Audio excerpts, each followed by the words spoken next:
welcome to Beyond the Arches. My name is Erica. Today I am joined by the wonderful Dr. Daniel Northook and Kerry Norris. Thank you. Well, I'm happy to be here and to discuss Done in One. Hello, hello. Hello. Welcome. So, do you have any questions? Like, why don't we give the normal, who Kerry is? And Yeah. So, Kerry, why don't you tell us a little bit about yourself? Kind of how did you get yourself down to Boca Raton, Florida? How did you hear about us? What was kind of the most enticing thing that made you want to come down? All right. Well, my name is Kerry Norris. I'm from New York City, Queens, New York. And I came down because I actually came across you guys from the Shabby Guys YouTube. YouTube. Yeah. So Do you do a lot of furniture restoring at all? no, not at all. Shout out to that Shabby guy. Yeah, that Shabby Guy. Well, to backtrack, I was researching all on fours because, I think, I was getting to a point where I was like, I think my teeth needed work. So at one time, when I was a lot younger, I actually had great teeth. I never had cavities, and I used to go to the dentist and get them checked out. Maybe not every 6 months, but But around like 30 years old, 35 years old, around like I started having my teeth just break. Like I could be eating chicken wings, I could just random food, and like my molars started breaking off, like in half, and then on the other side. So it was weird. Like I just ended up having brittle teeth. Mm-hmm. So, and I guess from there, I kind of just was like, who cares anymore? Like my teeth are broken. What does it matter? So I guess the rest of it, like the gums and the decay of, Do you think that, were you seeing a dentist at the time, or did it get to a point where you just said, to heck with it, I'll figure it out later? Probably like that. Yeah, it it got like overwhelming, and I was like, oh wow, I got to fix this, I got to fix that, and it's probably going to cost a ton of money. So I probably just let it go, and by the time, and it just went downhill from there. So what was the precipitating factor that made you get online, research it? Did you go to a dentist and get an opinion first? Did you kind of know that was out there and kind of had it in the back of your head, when this happens, I'm going to start doing my research? Or how did you make that decision? I kind of had it in the back of my head, and then the straw that broke the camel's back was one of my front teeth all of a sudden became loose. Mm-hmm. And I could tell, the gums were receding, and that's when I kind of was like, okay, I need to do something, because, that's your front teeth. I could hide broken molars in the back. But, I don't want to go around losing my front teeth. Now I've really got an issue. So I did some research about dentures, and I didn't even know this procedure existed. I just figured, I'm probably going to end up with dentures, or maybe like a bridge. I know somebody that has a bridge. So I was like, I don't know how it works. We've talked about it a bunch as a side. That's actually like one of the biggest problems with doing this procedure, is bringing to light that this even exists. I've said it a couple times when I see and meet random people that don't know necessarily what I do. I kind of try to explain it to them really quickly, and I don't know that very many of them have ever understood what we actually do, which is kind of crazy, thinking of all the people that I've ever met and randomly talked to, So just as a side, that's a very normal thing to not even know that this exists. Right, like this dental technology is like, I've heard of implants, but at the time I'm thinking like every tooth has to be implanted. Like, I'm gonna have 23 implants in my mouth. You don't want that. No. And so then I was like, when I came across this technology, I was like, oh, this is interesting. Like, okay, it's basically like a full bridge of your mouth of both sides. So, it was one of those things I came across. So I ended up going to a dentist. I was like, I don't know. I'm not a dentist. I don't know anything. So let me go find out. Maybe it's savable. Maybe they could do something, even if we start in baby steps. Eventually I could get it back to where it's functioning. Absolutely. That I could chew into a steak or a burger without worrying if my tooth is going to be left in the bun. So I go to a dentist near my house, get like a consultation, and the dentist was basically like, yeah, you're done. Like, there's nothing we can really do.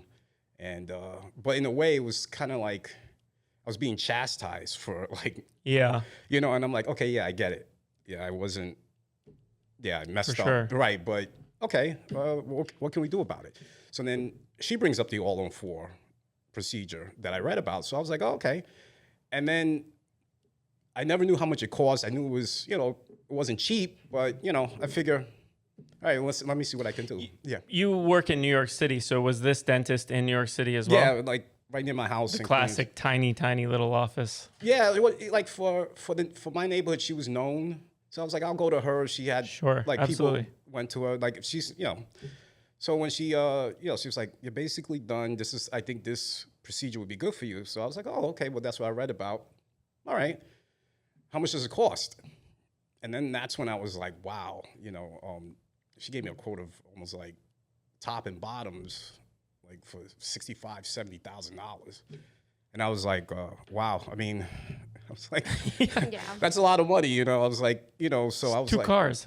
Right, exactly. So I was like, thank you. And then as I'm leaving the dental office, and it became like I'm trying to run out of a timeshare meeting. Like, right. Please, like, come on, please, they sent me. You didn't get your $100 Visa gift card yet, right? I'm like, okay, let me think of it. Like, it's not like I could just whip out $70,000 and yeah, maybe there's a guy down the block that's cheaper. All right, like take it easy. So like that just turned me off right then and there.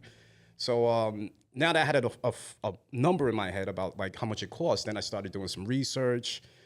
Got deeper into the research, so I find out, okay, some places offer, you do it, you in your temporary teeth for like 6 months. Yep. And then I found places where they do it in like a day. And so it just seemed like, all right, what is really, is the 9 months, 6 months, or the day, And the prices, they varied.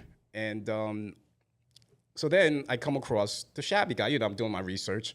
So this is seemed like a real guy that actually got the procedure. And that's another thing too, it was hard to find, at that time, hard to find people that actually discussed it without an agenda, without saying, oh yeah, I got my teeth done X, Y, Z, and look at me. Like he seemed like, when I started watching the video, he seemed like a legitimate guy. And he really didn't advertise you. He was just saying, this is what I got done, this is where. So I started watching him, and he had a follow-up video about what happens after. So I was like, oh, I wonder where he got that done. And that's how I came across you guys. I looked at the website, and I was like, this is interesting. The first thing that got me with you guys is that it was there was no hidden, everything the cost was up front.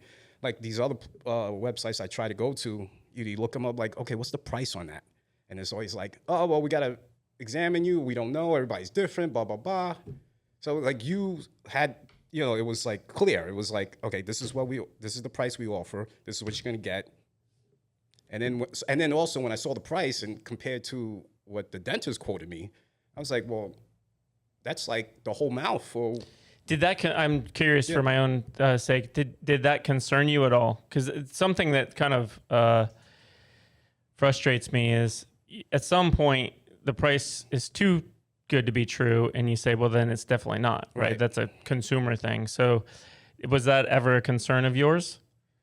Well, I just yes, at one time I was like, well, it seems a little on the cheaper side, but then I also saw websites that promoted $10,000 and blah, so it was hard to get a fixed, what's the range here? Is it 10,000? Is 100,000? I want to know where's the midpoint here. It just seemed like people just, because you're in a need for something, is that they could just charge you whatever they want. And I also came across things about going overseas, and I was like, I'm not doing that. If I'm gonna I'll pay the extra money to stay in the States. Not that I'm sure they do great work, but I was like, I'm not flying to Turkey and then who's to say, okay, their follow-up. Yeah. What happens if something goes wrong? I got to go to Turkey, and will you help me out? So, but I did like that your website was clear, at least for me. The pricing was there. I didn't have to put in my email to get a text on my Facebook to get it was clear. This is what we offer. And you went step by step, basically, this is. So I was like, oh, and with the shabby guy, he was saying how he got his teeth in a week. So I'm like, okay, there's 6 months, there's 24 hours. I was like, I think a week. Goldilocks. Good. Right. It's okay, we'll get the procedure done. and then, we still have some time to fix it. So I was like, at that point, I went away. I think I went away overseas after that dental appointment. That was in November of last year. And then when I got back, Vacation or? Yeah, I went with vacation with my girl. Where did you go? Guatemala. Oh, cool. Yeah, great, very, very underrated place. Was there any like family history or any ties there, or what brought you to Guatemala? Oh no, my girlfriend's from Guatemala. Okay. So and we go there. That was my second time there, and like Guatemala is it's a very it's like very underrated. When you think of places to go visit, you don't think of Guatemala. It doesn't come on your radar. Absolutely. Yeah. So like with her, it was easier because it kind of had a tour guide that I could. A local that can show you. Yeah, around. if you like nature, and they have the most volcanoes in the world. I didn't know that. Very until cool. I met her. We climbed the volcano, and there's beaches and all that. So, so when I came back, and then my front tooth was getting worse. I was like, it was starting to get to the point like I think I could pull this thing out myself, and like I got tired of chewing on this side or watching like what I ordered to eat, or because I'm scared. Now I'm like to a point like it's really gonna be horrible. So I decided, I was like, what do I got to lose? So I gave you guys a call, and I spoke to Alex. Alex was the first one that I got in touch with. Mm-hmm.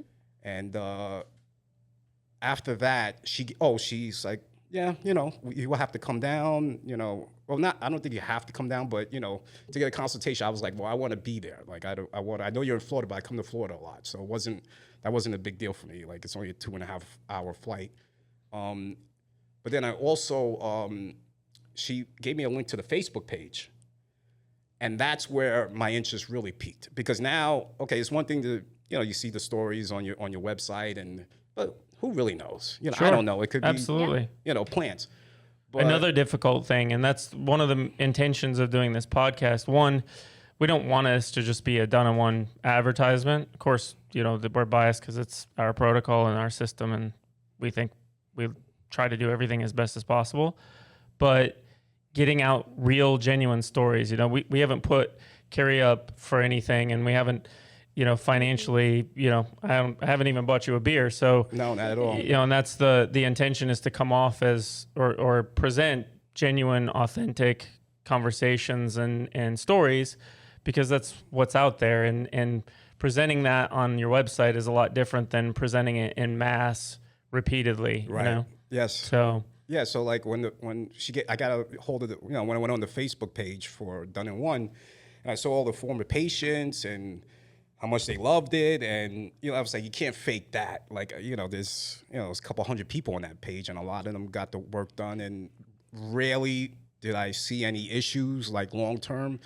And like I didn't realize you guys were in business for a couple of years at that time. Like I remember commenting on one guy's post, and he was like, he had his work done maybe like 5 years ago. So I was like, oh, okay, so there's like a history behind it too, with regular people that had it done. So I just figured, all right, you know what, that seems legit. So starting that Facebook was probably the most scary career move I've ever made, because we don't touch it, and God knows what can go out there, you know? So it's been great that it's kind of self-regulated itself. If somebody has a problem, it's still on there, but a lot of people will help that person, but also point them in our direction, so we get to kind of get hands-on a little bit quicker. Right. It's been actually a really good community, but just starting it, was that nerve-wracking. Oh, but yeah, like let's say the first 5 people that joined and 3 of them have a problem. Yeah. And it could just be the most random thing. Yeah. And now you're, Yeah, absolutely. So when I got in touch with the Facebook page, and I joined the Facebook page, and I started reading, and I went back years of posts. It was like, okay, you know what? You can't fake that. So, every now and then you get somebody that says something, but other than that, though, it was pretty much all positive. So I was like, I decided to come down for the consultation, and that was last December. I came down right after work. I went to JFK. I was like, I'll fly down for a day, spend the night, and fly back. So that was. I remember you're probably one of what would you say, 5 or 6 that have come for like an in-person from out of state prior to. Absolutely. 6? And I think you were already almost pretty solid that you were going to go in our direction at that point, because I believe you booked for your procedure like a week or two after that. Yeah, it was like right away. Yeah. It was just like the most. Yeah, once and the other you gave me the consultation, but you wasn't supposed to. I remember at the hotel, I was supposed to come in at like 9:30. I think it was Nadia. I could be wrong though, and I think she had a migraine. I think Maybe you're Lax, Dr. probably Lax. Dr. Lax. Oh, Lax. Okay, yeah. Yeah. Well, anyway, like somebody had something happened, and so they was like, oh well, the surgeon's actually here, and he could do your consultation if you come a little later. Yeah. So I'm like, oh, you mean that guy? The guy that's on the website? He's going to be, it's not some. I mean, it's the actual surgeon. I was like, sure, yeah, whatever time you want me to come, I come. So that, talking to you at that consultation, and we did my X-ray, and then you said, pretty much it looks like straightforward. All in, and that's another thing too. I was worried about my bone loss, like I had some missing teeth. So yeah, you gave me like a little, you said, hey, this should be, no problem. I mean, obviously there's always, but it should be straightforward for you. So I was like, okay. And it was just a matter of, Let's go on to your actual experience. You went travel package or you went on your own? No, I just went on my own. You I went have on your friends that live down here, so I just. Did you stay with them, or I can't remember, did you come with somebody? I came with my girlfriend. She came down with me. We stayed in Deerfield Beach, and for the surgery and like the first 2 try-ins, and then I went to stay with my friends in West Palm. For the first days, describe what was your pain level, 0 to 10? It was I would say You like can be honest. You can say 10 if it's 10. No. It was like a 3-4 that first day. Okay. Actually, like the most pain was leaving the office and getting into the car. That initial, and I was like, "What's going on here?" Right after surgery. Right, like right after surgery, there was like a little, burning and But a couple hours later, once I took some of the painkillers, the pain relievers, then it wasn't too bad. Then the next day wasn't that bad. I was like, oh my God, like this is a lot better than the first hour, basically. The first hour was the worst, and then it was manageable, at least for me, and the pain actually subsided a great deal when I got the first try-ins. So it felt like it was like a compression sock on your sprained ankle. Yep. So it kind of just like died down that pain. So that was when I got the first try-ins, it got a lot better. So it was just the first day. Which is a great perspective, because I feel like many people don't realize that when those first teeth go in, whether they're made, in a lab or if they're made chairside, that's such a protector. It's kind of an umbrella that it really creates that. It's almost like a bandage, like a dressing. Right. It's a fancy dressing that looks like teeth, but for your wound, it's in a happy place now. It says, oh goodness, thank you for not being exposed anymore. So for a lot of people going into it, you expect, oh, that's going to get really bad because you're pinching it and it's awful. Right. But many people experience what you're saying, which is that it's actually better after that because it's so protected. Yeah, it's like it's in reverse, basically, of what you. Yes. The moment somebody touches my gums, I'm gonna scream in pain. Yes. But then you're like, oh wow, that actually feels like a massage. Yeah, it's soothing and it's protective. Very soothing. Oh wow, why did you put them in yesterday? Did you do anything fun while you were here? Like during that time, like on that weekend? No, I was at the beach. Great. Where I was staying was in Deerfield. I was literally right across the street from the beach, so we hung out on the beach. It was a little chilly because it was January when I got my procedure done. But we just, I took it easy. I didn't, eating options were lacking because of the soft food diet. Especially, it was just so I was scared to do anything. Like I was basically eating soup and just water. And I think like Huel, like that liquid food. That was basically all I was scared to eat because I was like, yeah, they said soft food diet, but I'm going like super soft. Yeah. Like, I'm eating like, mashed potatoes like the whole time. But absolutely. Yeah. I ask every patient this.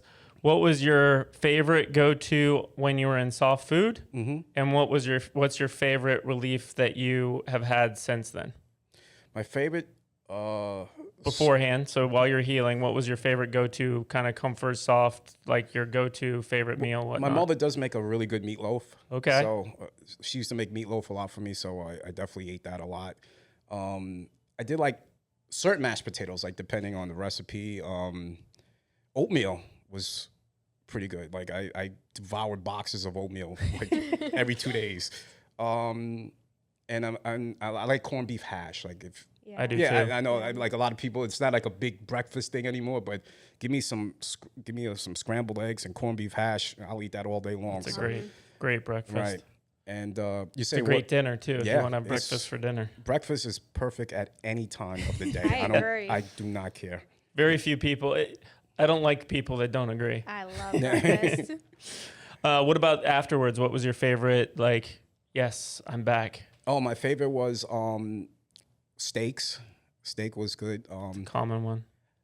Chicken wings, like buffalo wings, because at the time when my front tooth started getting, you usually need your front teeth to bite it, at least that initial part. I used to have to like peel them off, instead of like biting into the flats and drums like everybody else. And here I am all dainty, like just peeling little. That's how I eat mine. Okay. I like to, I'm sorry, but I need to go, bite right into it. So that was like a big, like, wow.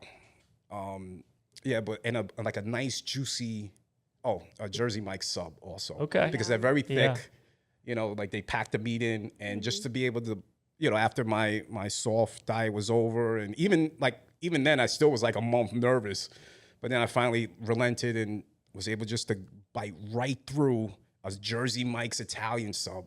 Beautiful. That was the best. Did it take you a while to get to that point of being comfortable with eating after that 90? When you were cleared for your implant integration, did it take you a little bit to get back into that? Yeah, because like I said, even after the 90 and when I came back up here, you guys said, you're good to go. I still have that apprehension because I was like, am I really good to go? Like I want to, like I said, I want to eat a Jersey Mike's sub, but but I finally, I think that another interesting thing that you bring out is most patients, when they think about the soft food diet, they only think about the limitations in that first 3 months. Right.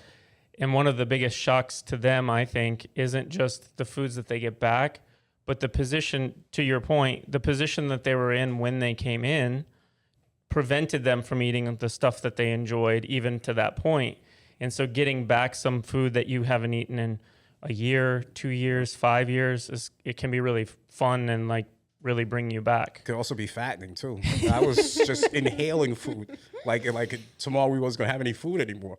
But if you like a packed sub, by the way, here in Boca, we have a really awesome deli. It was established in like 80s, 87 or something. It's called V&S Deli. It's right here off of Federal.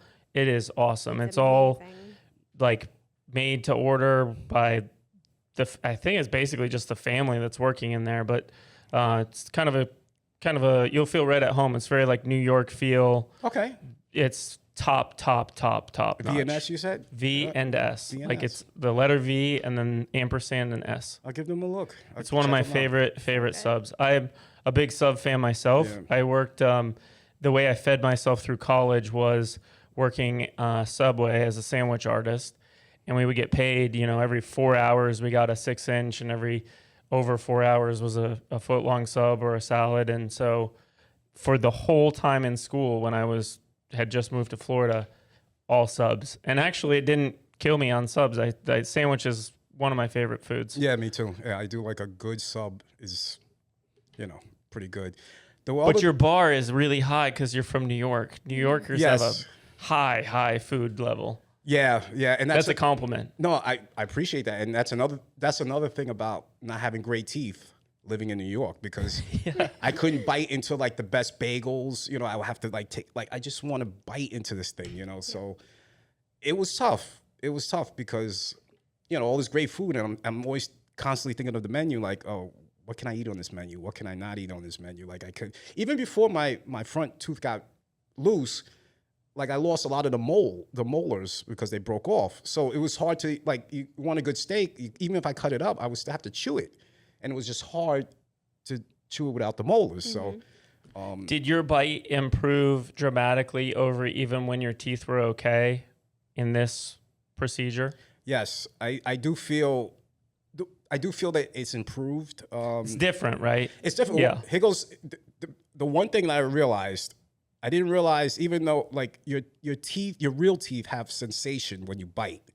So when I started biting, maybe not so much like mashed potatoes, but when I started biting like solid food, I realized like it took a minute for my brain to like I couldn't feel. I could taste it, but I couldn't actually feel it. The Like that feedback the of chicken wing bone and stuff. You right. couldn't really tell where I that couldn't really bone tell. It was. was almost like I tell people, there was like, how does it feel? And I'd be like, it's basically when your hand goes numb and you try to grab a pen, like it's there, but it's the feeling. So it took my brain maybe a couple months to alter the feel of my teeth. Being a year out, how normalized is that now? I can't remember how my real teeth felt like. Do you feel like you can sense the pressure now as if it was not exactly, but similar to what your teeth would have felt like? Yeah, it's like, I would say it's like 90% back. There's certain foods, I'm trying to think off the top of my head which food that's still kind of like, okay, that's weird. But maybe like stuff like noodles, like that's like not super soft but not hard. But for the most part, like I said, I can't remember how my real teeth felt like when I bit into something. That's one of the most highly variable in terms of timeline and end results. Right. It's not like 90% of people can't feel anything and 10 can. It's like almost 100% get some sort of pressure feeling back, but it can be 2 years, 2 days, 3 weeks, 3 years. It can be all over the board. So it's always kind of very interesting to me.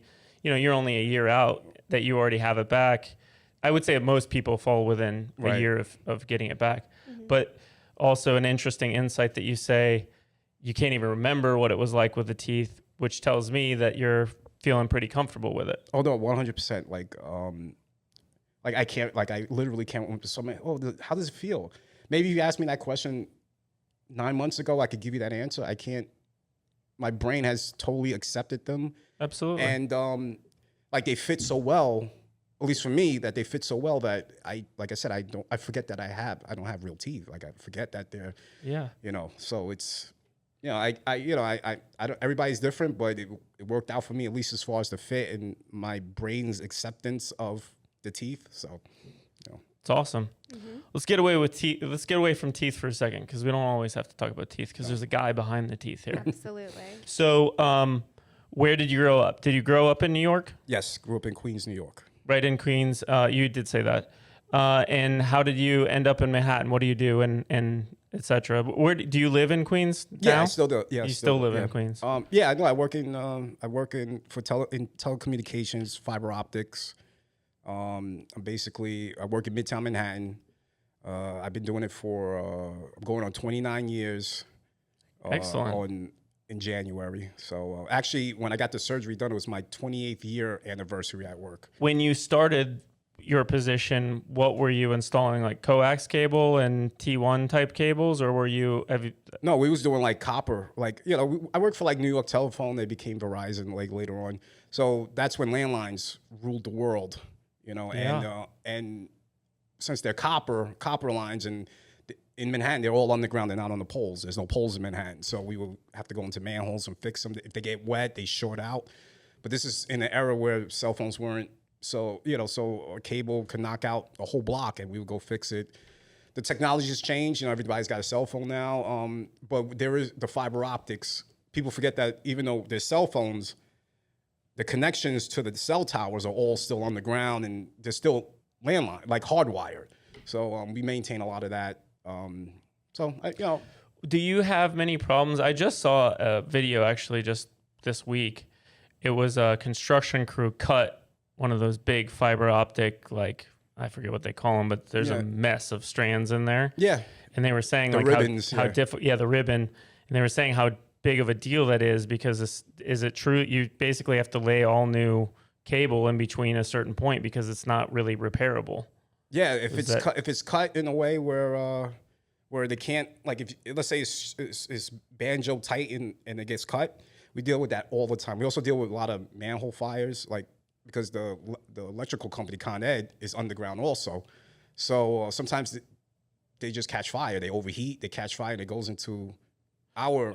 Are there nodes of sorts that you then run new cable in between, or is there a way to fix those if they get cut or ruined? Well, it depends. Like if there's still slack in it, if they just if it's a clean cut and there's still like some play we could pull it in and we don't have to run a new cable. But sometimes we do, like especially if like things catch fire, or sometimes some of the cables in Manhattan, fiber optics is a fairly new technology, like in telecommunications terms, but it's still new.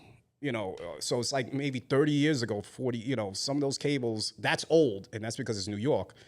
And then also the problem is we have a lot of like customers that, when they get knocked down, we got a lot, the financial district, you cut one fiber cable, you could knock out all of Wall Street, and bananas. Or like the UN, like that was another, we had an issue with the UN a couple of years ago. So it's, and sometimes we just install regular work, Good point. Like there's guys that run fiber optic here, and then there's guys that run fiber optic right next to all of the important stuff. I was going to say that would definitely ruin my day, but I don't think it would ruin my day as bad as Wall Street. No, I mean, yeah.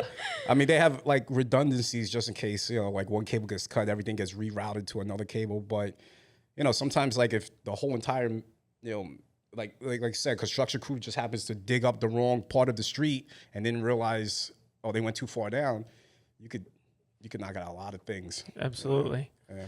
So how do you commute into work daily via subway? Or just take the subway, yeah.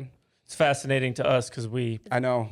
don't have that. I know. I mean, the subway gets a bad rap sometimes, but it's still the quickest and cheapest way to travel in New York. It's a great way to travel. Yeah, I mean, if you just keep your head down and don't do any touristy stuff, and just don't be looking at your map like why, you'll be fine.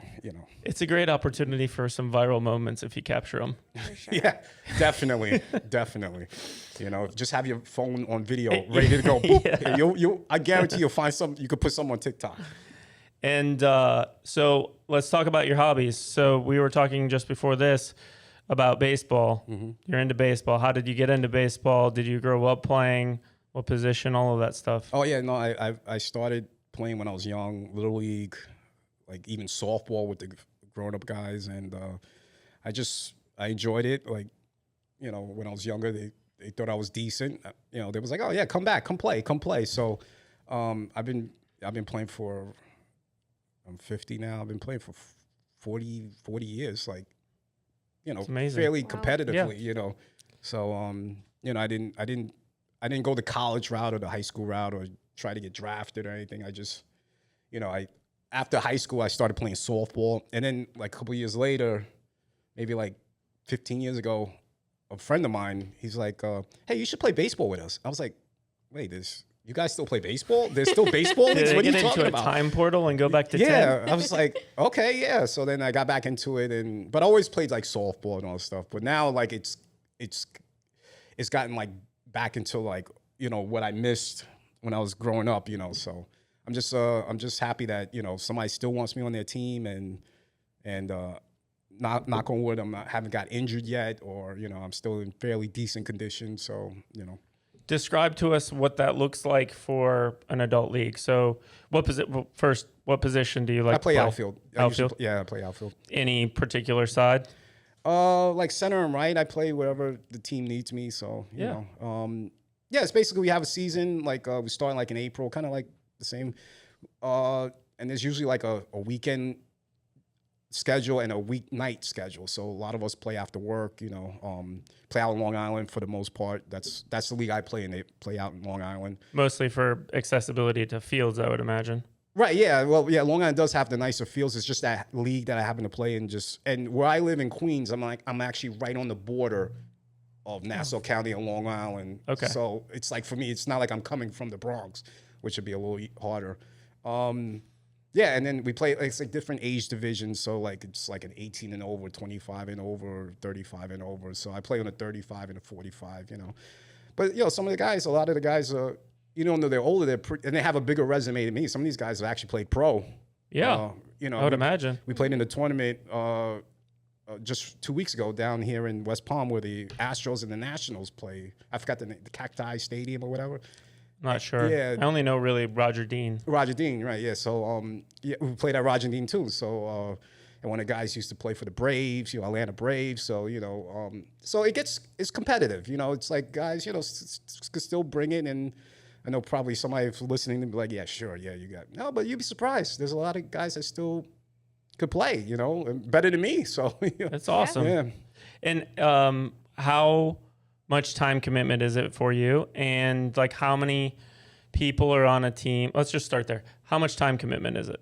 Well, it's about like it's got to be a lot. Yeah, like 3 hours a game. We play 9 innings on the weekend. How many days a week are you involved Well, for me, in? I usually play 2 or 3 times a week during the summer, but it keeps me busy. Yeah, it's awesome. I love it because, well, one, because I love the sport, but I also love the fact that I have something to do. Yeah. Like I don't want to be home waiting for the new, the next show on Sunday to come out on Netflix. So like it gives me like something to get up for, and I get to, it's like the camaraderie of my friends, and we hang out, and every now and then we'll have a couple beers after the game, and then we'll go home, go back to our lives. It's incredible. Yeah. How big is, say, your team? We got about like 15 guys, give or take. And is it hard to get them together? Because now you're old and have kids and all of that stuff. Well, yeah, I mean, a lot of... I shouldn't say old, older, well, right? Yeah, no, but... Any league you play in and above the 25-year-old league is going to be... Yeah, definitely. Everybody has responsibilities, right. Family, work, I mean, most guys, they play what they can play, like they don't, I play on 2 teams, sometimes 3. It depends. Like, it depends on... Because, my I have a daughter, she's grown, she's 27 years old. So like, I don't have little kids anymore. Yeah, there's some guys that drop off and then they come back, the year later after they have, their wives have babies. And so it's always revolving. So I think the older league you said you're in is 35 and up? Or 35 and a 45. Yeah. 45. Yeah. Say just for example, the 45 and up, how many teams are low? Like how many, you said you play like say 2 or 3 games per, well, I would imagine it's 1 or 2 games per week for each league.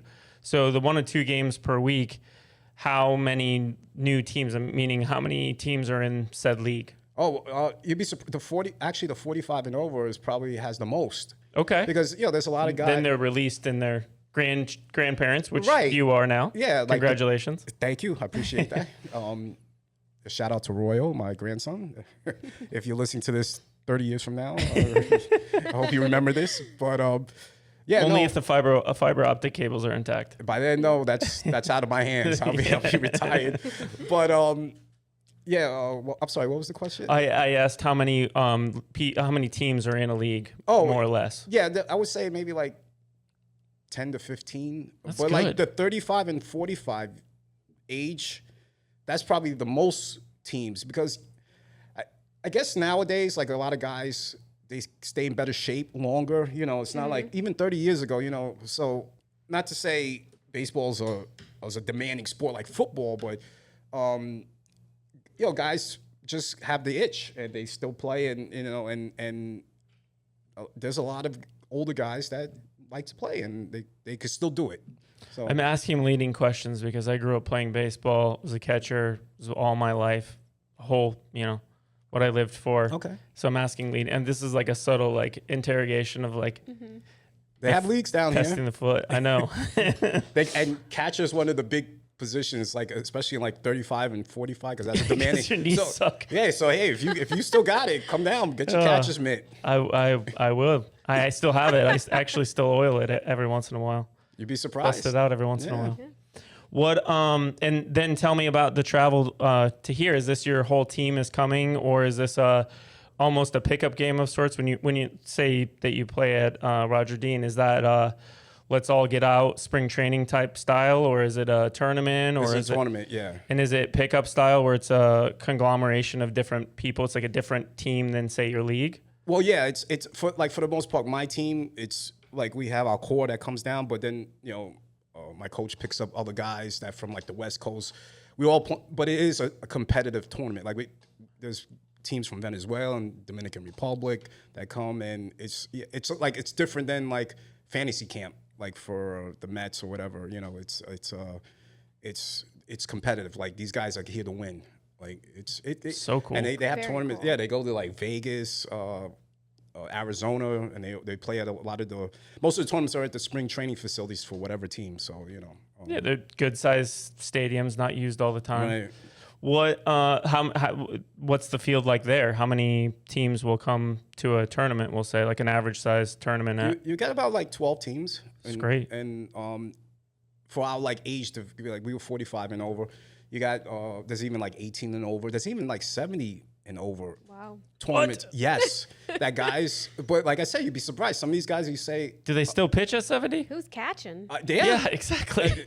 So like I said, some of these guys surprise you. Like they kept themselves in shape and they're out there playing. So Amazing. That is it's amazing. really, really like, and it's competitive. Like, the guys may not throw 90 miles an hour no more, but they're playing. So yeah, it's all ages. It's a fascinating niche of a hobby that you've gotten yourself Right. into. It definitely little by little, it gets less people and less people that play it as you get older, but they are out there. What's also cool is like not only does it get you out of the house locally and keep you active, but obviously there's some travel and some exposure, right? So that was like one of the reasons why you came here is because you play relatively frequently. So it wasn't going to be a lot out of the norm to come Right. to Florida. But it's, excuse me. Mm-hmm. I find that it's cool because not only is it a local thing that you can be a part of, but you also kind of have an excuse for vacation to simultaneously do that. Yeah. That's- Yeah. Neat little thing that you got yourself into. Yeah, like the location here, even though I know I had to leave New York, but Florida is like my second home in a way because I have so many friends here. I come down here not even just for baseball. So for me, I get to use my points. I could fly down, go back. So I feel like it wasn't a stretch to. But if you ever looking to come to the Northeast, Yeah. you have a ton of people waiting. I haven't touched the ball in a long time, but maybe I'll have to dust it will. all off. Yeah. Maybe you will.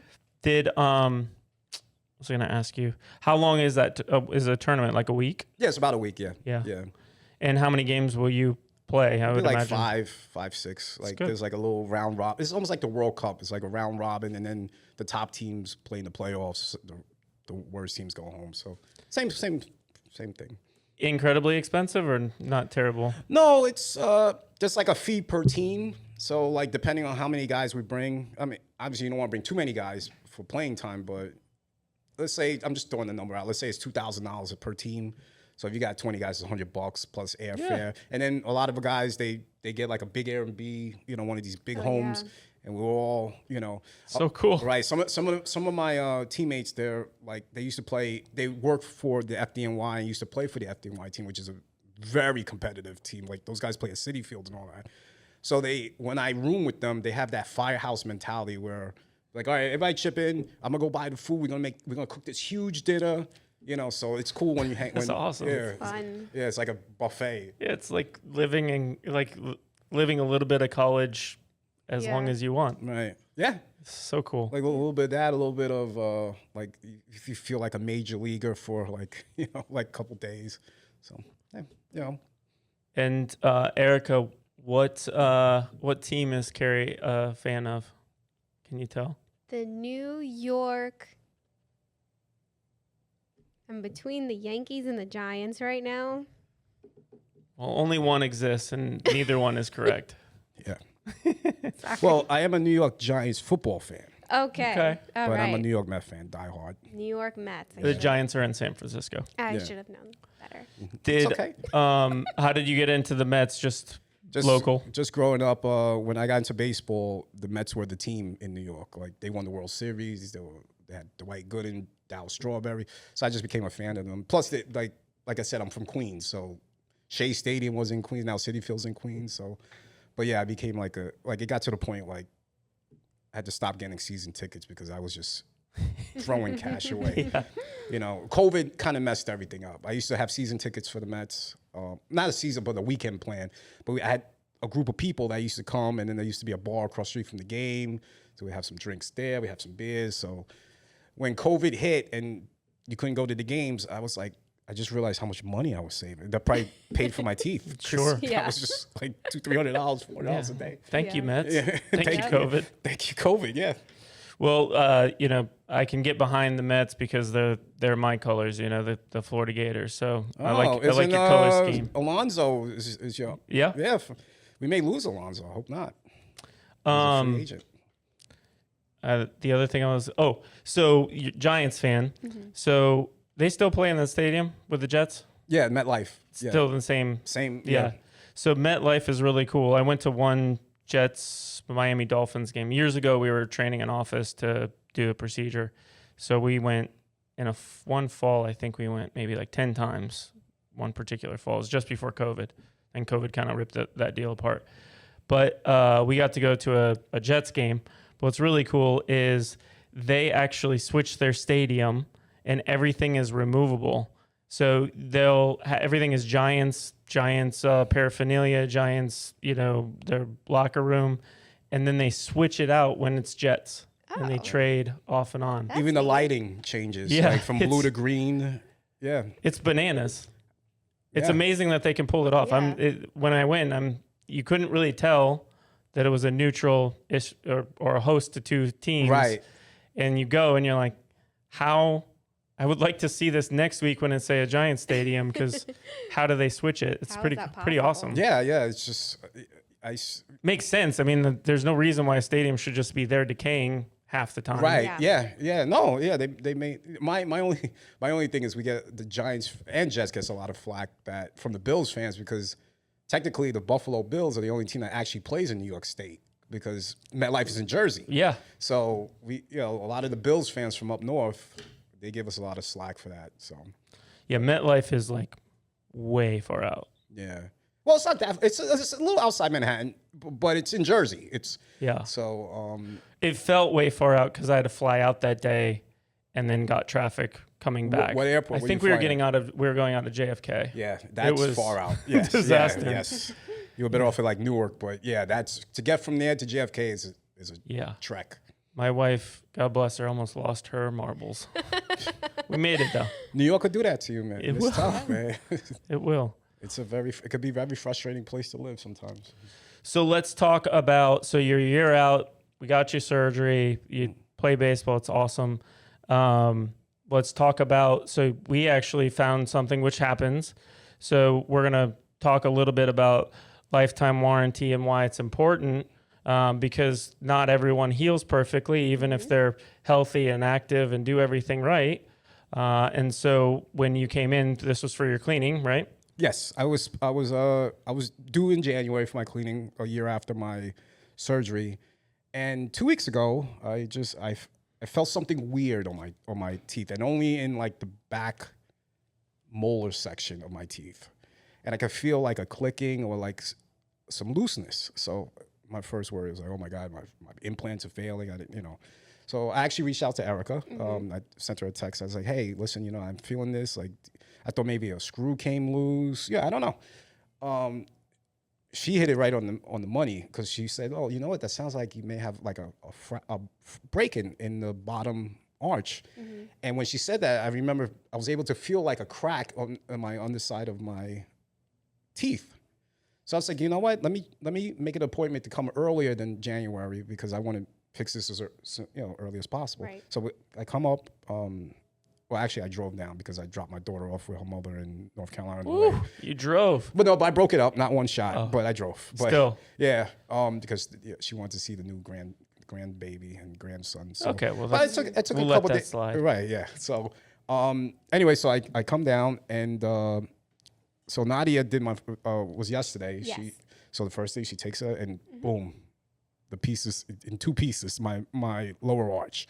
So you were correct, Erica. Thank you. Just like Erica's it. on the money. On the I money. know, So I I was like, know. do you think it'll be a screw? You think by wait. Oh. He said, "We need to talk," and I was like, "Oh goodness, what is going on?" But then another problem arose that I had no clue about. I had no issue. I thought I had no issues that one of my implants in my upper right in the middle, it just happened to fail. I had no pain, no bleeding. My upper arch was rock solid. no movement. It just, Nadia found it during the cleaning. Yeah. So what turned out to be, I thought I was just coming down to fix the original cleaning I thought was just going to be in and out one day. I'm out. Right. Turned out to be, there was some issues. And it just so happened to be so close to your initial cleaning date too, that we very close to it. Just had you come in a little bit earlier. And when I came down for the tournament in November, I played like 2-3 weeks before, and I had an appointment set. I was like, oh, maybe you could just, I know it's couple months before my year cleaning, but I'm already down here. But then I changed my mind. I was like, I'll just come later because I didn't want to stay longer. I was like, let me just get back to New York. It's kind of a good thing I didn't, because I would have had to come back anyway for the break-in. Yeah, because it wouldn't have been. Yeah. Right, you would have cleaned my clean. Well, but they could have maybe caught my failed implant. So. Yeah, and that's what is cool is that we can have this conversation. Ultimately, it's a little inconvenient, and it's not what we want for you or what you want for yourself.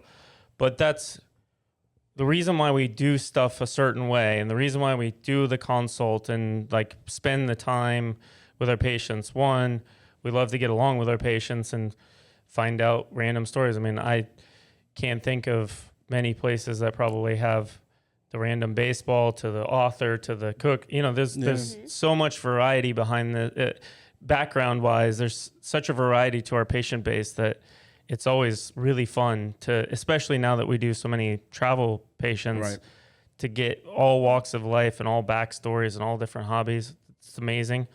But what's cool is when we spend the time on the consult and we let I'm sure 100% positive in the consult, I said, you're human, I'm human.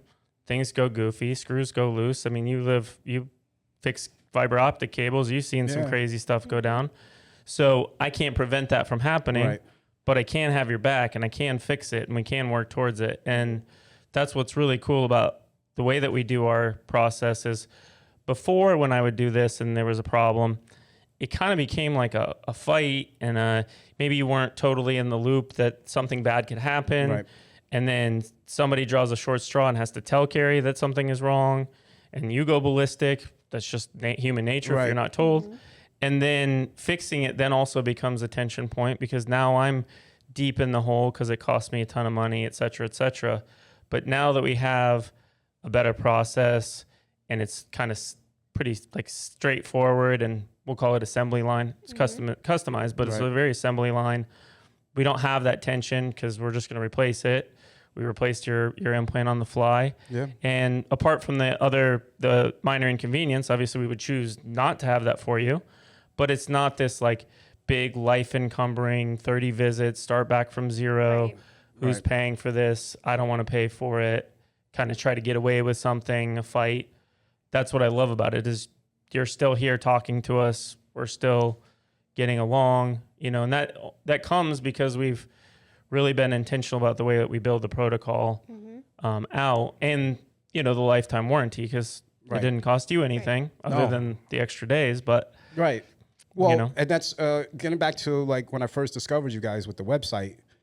That's another thing that was the warranty, and at that time I don't think it was a lifetime warranty. Yeah, we were at the time we were doing 5 years. Yeah. So I was like, okay, that's actually there's a transparency of, okay, here goes the practice that's willing to back up their work and help you, if something goes wrong. Because, I mean, this is medical, dental and medical, nothing in life goes 100%. Right. So if you come down to, especially something like medical or dental, if you come down here with like, this is going to be perfect, I'm going to have no issue, I'm going to be here a week and get my 3 try-ins and go, that may not happen for you. It's just the way it is. You may need an extra day or 2. You have to prepare for that. And I'm living proof, because I came down here 2 days ago with no issue, except for I was like, they'll fix that. Wiggly. Yeah, they're going to fix it. Give me a new one. Don't change anything. My fit was perfect. Now I had a failed implant. Yep. And Dr. Dan comes in. I'm sitting in the chair. I'm like, oh, man, I'm going to have to maybe come back tomorrow. He goes, give me 5 minutes. I'll put a new one in. Numb me up, put a new one in. I was like, okay, that's great. No problem. Like, I didn't have to wait, like a week, or come back in a week when he's freed up, or, so I appreciate that. And, you know. And like I said, but the transparency of your warranty on your webpage, it's, you know, it's legit. Like I'm the proof of it. Yep. So I do appreciate that warranty because, like I said, it's a peace of mind for you, right? Yes. It's very intentional. It's a peace of mind, and it's a reasonable fee for you. Right. And there's enough success. There's the vast majority don't have these issues. So in a way, it's not officially an insurance plan, but it's kind of an insurance plan. Right. Somebody else got their cleaning and kind of covered you for this year, right? And vice versa. And, you know, your money eventually will cover somebody else, and that's how it works. And what's cool about it is there's a freedom there on my side to be able to just offer it, no problem. Right. And there's a freedom on your side that you have a peace of mind. Like, yeah, I don't want that to happen, but if something happens, I got a guy. Right. And your investment is protected, basically. Yeah. So, which is, you know, you know, I mean, your prices are reasonable, but it's still, you know, fairly, you know, it's expensive. It's one car. Right. Yeah. It's not two cars, but it's one car. It's one car, like a new Altima in the Nissan dealership. Yeah. And you know, it's funny. That's how I kind of rationalized. I was like, you know what? Absolutely. My teeth are not only forget the visual, you know, but it's also the function, you know, like, and I kind of like related to like any type of plastic surgery, or you just want to fix something, you know, like, oh, you know what, let me take care of this or take care of that. And I was like, yeah, you know what? It's probably, I've bought cars that I don't even own anymore that cost me probably 30 grand. So, you know, this is an investment. Like, it wasn't like something like a car. So that's how I kind of rationalize paying for the surgery. But yeah, no, yeah, like I said, I'm here right now getting things fixed that didn't work out right. So, and I'm still here on the podcast. 7 did and 1 did not. Yeah. And that's unfortunately the way it is. Yeah. And I love that freedom, because if you don't have that, then it becomes a finger pointing game, and it can be very encumbering on everyone's life. Right. You know, especially if you don't have it all built out. You know, you're going to end up, your new finals will be the same teeth as you had before. Right. Which is, and essentially amounts to really 2 visits, but we put a temporary in there, so 3. Yeah. Versus starting all over again and who knows what, and your dentist's office doesn't love you because they think you did something or whatever it is, right, you know? Right. So I love like taking those excuses or those problems out of the table and just saying, got it, no big deal. Plus everything's in-house. So like yesterday you put the implant right there and there. Like if I went to, let's say a dental practice that, you know, I'm sure there's a dentist and I'm sure there's a surgeon, and then I got to wait for the surgeon to come and fix, and this guy and that guy, like, you know, everything's, and this is like, and like, I keep harping back on when I first discovered you, but that was one of the things also, because this is all this guy does. He just does it. Right. Absolutely. So like, I want, or worse. Right. I want, like, if I want to get my car painted, I want a guy who paints cars. I don't want the mechanic, you know, I want the guy who specializes. So that's another thing too. I was like, oh, well, you know, this seemed like this is all this guy does. So.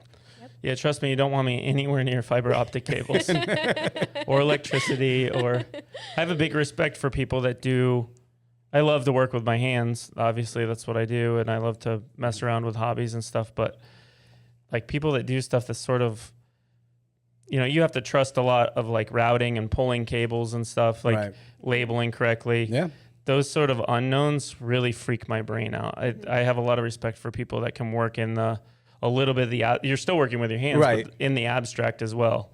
That's not for me. Well, like, I could say that in reverse, because yesterday I'm sitting in the chair. He goes, oh yeah, it'll take 5 minutes. And I'm thinking like, you're about to drill into my jawline, into my jawbone. Oh yeah, that's just 5 minutes. Just give me a minute. Let me get my machine in here. And I'm like, okay, like, sure.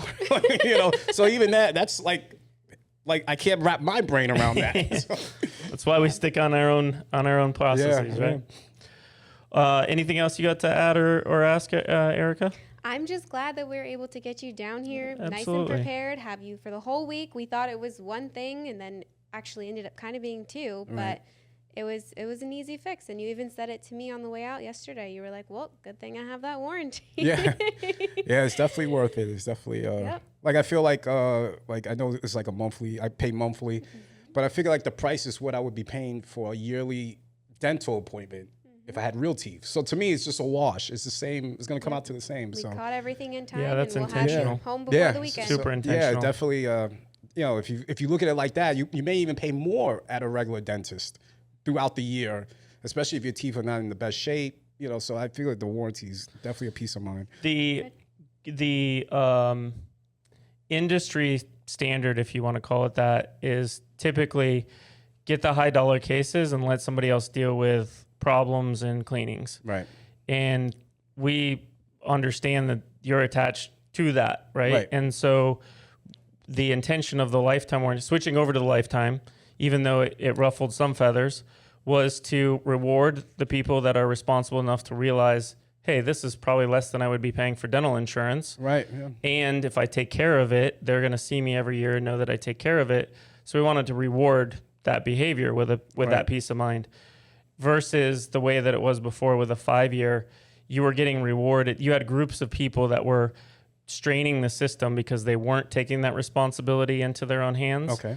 And say wouldn't show up for 2 or 3 years, and then say, well, I have the 5-year warranty. Even though it explicitly said you had to be cleaned, you're still caught in a very weird scenario. So this allows us to delineate good behavior, bad behavior. Right. No, that makes sense. I didn't think of that. Because, you're still investing. So why wouldn't you want to take care of your teeth if you're still paying, for the warranty? But like I said, I think it's like I'm lucky that I have dental insurance, or at least, I still do. I probably won't use it as much anymore, but I still have it through my union, my job. Sure. But there's a lot of people, especially in my family, that don't have. My daughter doesn't have dental insurance because I can't insure her anymore because she's too old.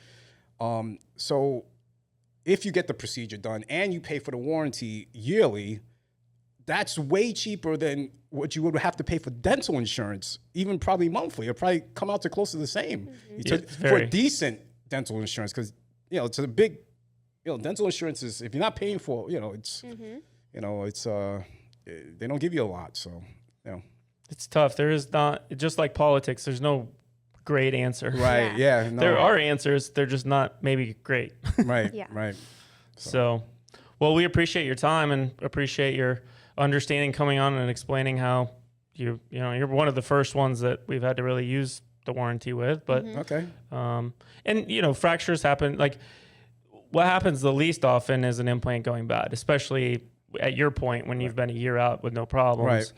What happens more often is the mechanical failure, because there could be a ton of things that go different or wrong, or it could be on a seam of the material, of the zirconia material, and that could be nobody's fault, right? It could also have been a little bit overcooked, or maybe you fell and you didn't realize it. There's a million reasons.